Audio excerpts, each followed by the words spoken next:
بسم اللہ الرحمن الرحیم۔ عزیز طلبہ و طالبات، آج سے 2 سال پہلے مجھے منہاج یونیورسٹی لاہور کے کانوکیشن میں شرکت کا موقع ملا۔ وہاں مجھے یہ شرف حاصل ہوا کہ ممتاز عالم دین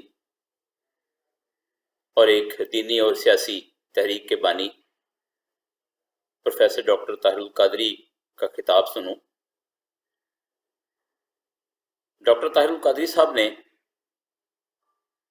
اپنے 50 منٹ کے خطاب میں بڑی تفصیل کے ساتھ روشنی ڈالی کہ علم کیا ہے، علم حاصل کرنے کے مدارج کیا ہیں، اور یونیورسٹی کا کیا کردار ہے، اور ایک یونیورسٹی کیسے بنتی ہے۔ تو آج مجھے یہ خیال آیا کہ اس خطاب کو میں اپنے سامنے بھی دوبارہ تازہ کروں اور اس میں سے کچھ منتخب باتیں اپنے طالب علموں کے ساتھ بھی شیئر کروں۔ آپ لوگ جانتے ہیں کہ علماء کی باتیں حکمت کے موتی ہوتے ہیں، اور جب بھی ملیں، جہاں بھی ملیں، انہیں چن کے اپنے سینے سے لگانا چاہیے۔ تو آئیے دیکھتے ہیں کہ علامہ صاحب طالب علموں سے کیا فرماتے ہیں۔ 6 7 8 سال یا 16 سال 17 سال جو عرصہ آپ نے لگایا، اس عرصے نے آپ کو علم کی طرف بڑھنے کا سلیقہ سکھایا، علم کی طرف بڑھنے کا سلیقہ سکھایا۔ تو education gives us ability of learning۔ یہ جو نظام تعلیم ہے یہ ہمیں سیکھنے کے قابل ایبلٹی دیتی ہے تاکہ ہم لرن کریں، سیکھیں۔ پہلا مرحلہ جب ہم سیکھتے ہیں، ہر شخص جو ایجوکیشن پروسیس میں داخل ہو جاتا ہے لازمی نہیں کہ وہ لرن بھی کر لے، سیکھے۔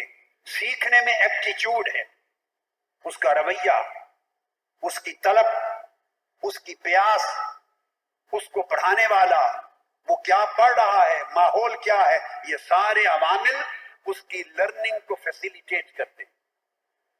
کوئی چیز آپ نہیں پا سکتے جب تک دیوانہ وار اس کو نہ چاہیں، اس کے ساتھ آپ کا عشق نہ ہو، اور عشق جنون کے درجے کا نہ ہو۔ میں آپ کو اپنی زندگی کا ایک ایسے ہزارہ چیزوں میں سے ایک چھوٹی سی بات بتا دیتا ہوں۔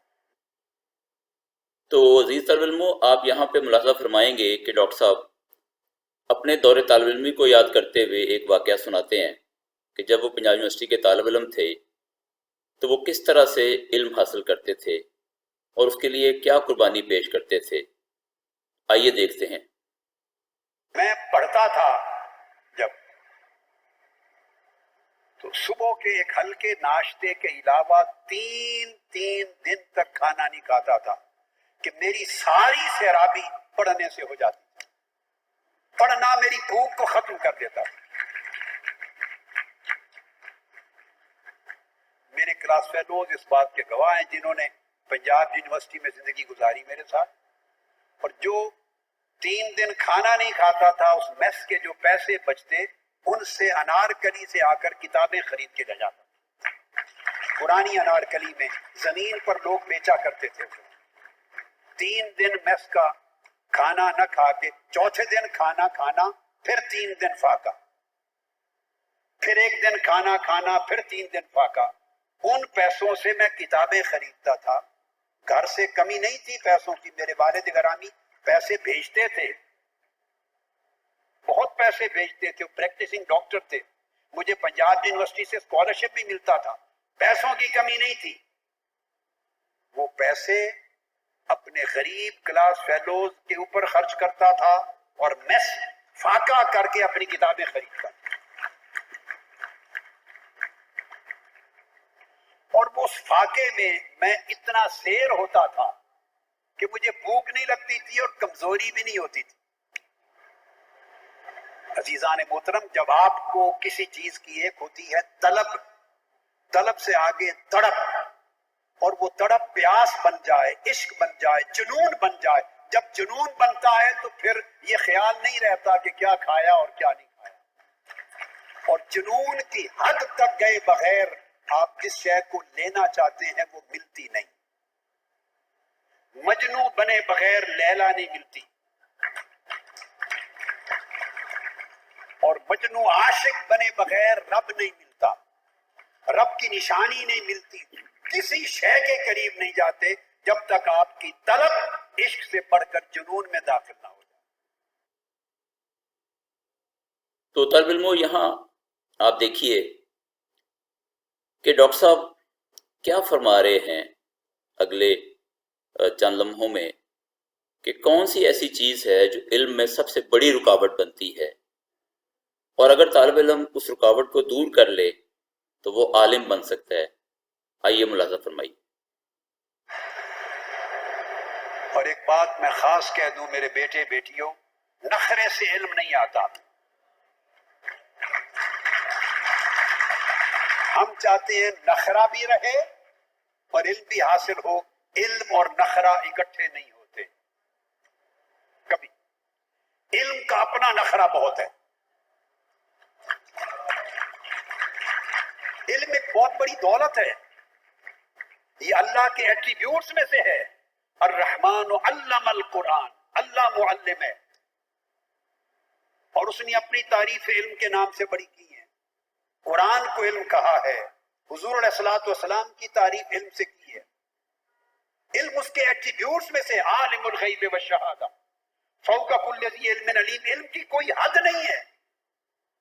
علم اتنی بلند شے ہے کہ جس شخص کے دل میں علم نخرہ دیکھتا ہے اور زندگی میں نخرہ دیکھتا ہے، آئے ہو کھانا، بھوک مر گئی، بجلی نہیں، ٹھنڈک نہیں، تھک گئے، اتنے گھنٹے لگ گئے، علم کہتا ہے وہ جاؤ موج کر، تیرے دل وچ میں نہیں آنا۔ جو تھکتا ہے علم اس کے پاس نہیں آتا۔ تو علم کو خود طلبگار چاہیے۔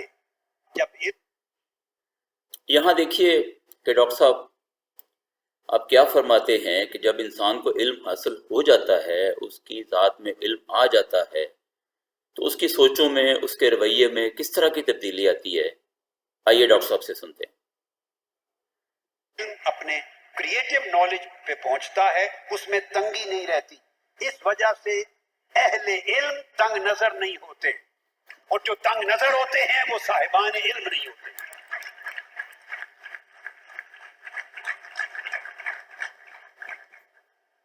جو تنگ نظر ہے اس کا مطلب ہے اس کو علم نہیں ملا۔ علم تنگ نظر رہنے ہی نہیں دیتا۔ علم نگاہ میں وسعت دیتا ہے، دل میں وسعت دیتا ہے، خیالات میں وسعت دیتا ہے، تصورات میں وسعت دیتا ہے، اخلاق میں وسعت دیتا ہے، بیہیویئر میں وسعت دیتا ہے۔ یاد رکھ لیں، علم نام ہی سراسر وسعت اور ایکسپینشن کا ہے۔ دل و دماغ جن کے تنگ ہوتے ہیں اس وجہ سے ہوتے ہیں، ابھی وہ جہالت کے اندھیروں میں ہیں، اوپر بھلے وہ بورڈ علم کا لگا لیں، اس بورڈ لگانے سے فرق نہیں پڑتا۔ آپ دیکھو نا، شراب کی بوتل پہ آب زمزم لکھ لیں تو آب زمزم تو نہیں بن جاتا۔ کوئی آدمی بڑی داڑھی رکھ لے، پگڑی پہن لے اور اپنے آپ کو عالم دین کہے، جو چاہے لباس پہنے، جو چاہے کہلاتا رہے، مگر اس سے وہ علم آ نہیں جاتا۔ علم کا ایک اپنا کریکٹرسٹک ہے، علم کا ایک اپنا کرشمہ ہے، علم کی ایک اپنی تاثیر، اپنی حیثیت، اپنا سٹیچر، اپنا سٹیٹس ہے۔ یعنی جو چیز آپ کو بھگوئے نہیں، آپ کہیں یہ پانی ہے، آپ لاکھ پانی کہتے رہیں، وہ آپ کو گیلا نہیں کر رہا، آپ کی پیاس نہیں بجھا رہا، تو پانی کیسے؟ جس کا رنگ سفید نہیں ہے وہ دودھ کیسے؟ جو میٹھا نہیں ہے وہ آپ کا شربت کیسے ہے؟ مطلب ہر چیز کا ایک اپنا کریکٹر ہے۔ جو آپ کو نفرت دے رہا ہے وہ علم کیسے ہے؟ علم محبت کا نام ہے۔ جو آپ کو تنگ نظری دے رہا ہے وہ علم کیسے ہے؟ علم وسیع النظری کا نام ہے۔ جو ایک دوسرے کے گلے کاٹنے پر آپ کو تیار کر رہا ہے وہ علم کیسے ہے؟ وہ دہشت گردی ہے. دہشت گردی علم نہیں، انتہا پسندی علم نہیں، نفرت علم نہیں، گالی گلوچ علم نہیں، تنگ نظری علم نہیں ہے. علم سراسر وسعت ہے. علم رحمت للعالمین کا عکس ہے.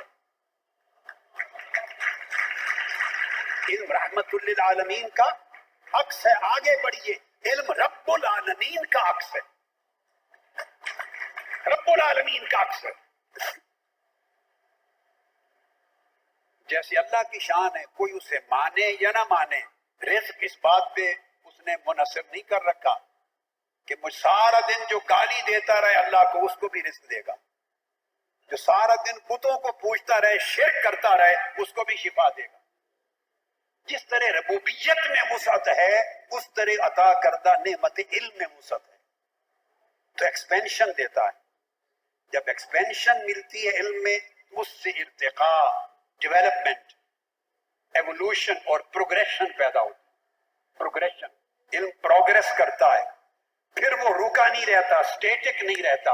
جو جامد ہو جائے وہ بھی علم نہیں ہے. اب یہاں دیکھیے کہ یونیورسٹی سے ڈگری حاصل کرنے کے بعد طالب علموں کو کیا کرنا چاہیے، ان کا علم ان کے اور دوسروں کے کس طرح سے کام آنا چاہیے. تو ڈاکٹر صاحب ہم سب کو ایک بہت بڑی نصیحت کر رہے ہیں اس موقع پہ. میرے بیٹوں اور بیٹیوں، اس نصیحت پہ گفتگو ختم کر رہا ہوں. اب ڈگریاں لے کے جائیں گے، اس کے ذریعے اچھا انسان بننے کی ڈگری آپ نے اسٹل حاصل کرنی ہے. یہ ڈگری ملی آپ کو یونیورسٹی کے امتحان سے. اچھا اعلیٰ مرتبے کا انسان بننے کی ڈگری آپ کو ملے گی زندگی کے امتحان سے. آپ ایک بڑی امتحان گاہ میں جا رہے ہیں، وہاں بڑے چیلنجز ہوں گے، بڑے طوفان ہوں گے، ان کو فیس کرنا ہے. علم کو ہدایت میں منتقل کریں تاکہ علم کے ذریعے آپ کو وہ کردار ملے جس کردار سے اللہ رب العزت کی شناسائی ہو. بھولے بھٹکے آپ سے رہنمائی پائے، پریشان حال آپ سے سکھ چین اور راحت پائیں، رونے والوں کو آپ کے وجود سے مسکراہٹ ملے اور محروموں کو آپ کے وجود سے راحت ملے. اگر بیٹے آپ اس پیغام کو لے کے جائیں گے، اس کو پھیلائیں گے اور پریکٹس کریں گے زندگی میں. تبلیغوں تقریروں سے نہیں ہوتا کچھ، وہ سکل اور فن ہوتا ہے، ہر کوئی کر لیتا ہے. نہیں، you have to practice this knowledge تاکہ نالج علم نافع بنے، بینیفیشل نالج بنے، آپ کی زندگی کو بھی فائدہ پہنچے، سوسائٹی کو بھی فائدہ پہنچے اور انسانیت کو بھی فائدہ پہنچے. میری دعا ہے اللہ رب العزت ہر قدم ہر مرحلے پر آپ کو کامیاب و کامران کرے. والسلام علیکم ورحمۃ اللہ وبرکاتہ. ڈاکٹر صاحب آپ کا بہت شکریہ. اللہ تعالیٰ آپ کو بھی دنیا اور آخرت کی بھلائی نصیب کرے. تو عزیز طالب علموں، یہ نصیحت ہمیں اپنے پلے باندھنی ہے. امید ہے کہ آپ کو یہ سلیکشن پسند آئی ہوگی. اگر آپ کے پاس وقت ہو تو 50 منٹ کی یہ ویڈیو دیکھیے. اس کا یوٹیوب لنک نیچے ڈسکرپشن میں دیا گیا ہے. اللہ حافظ.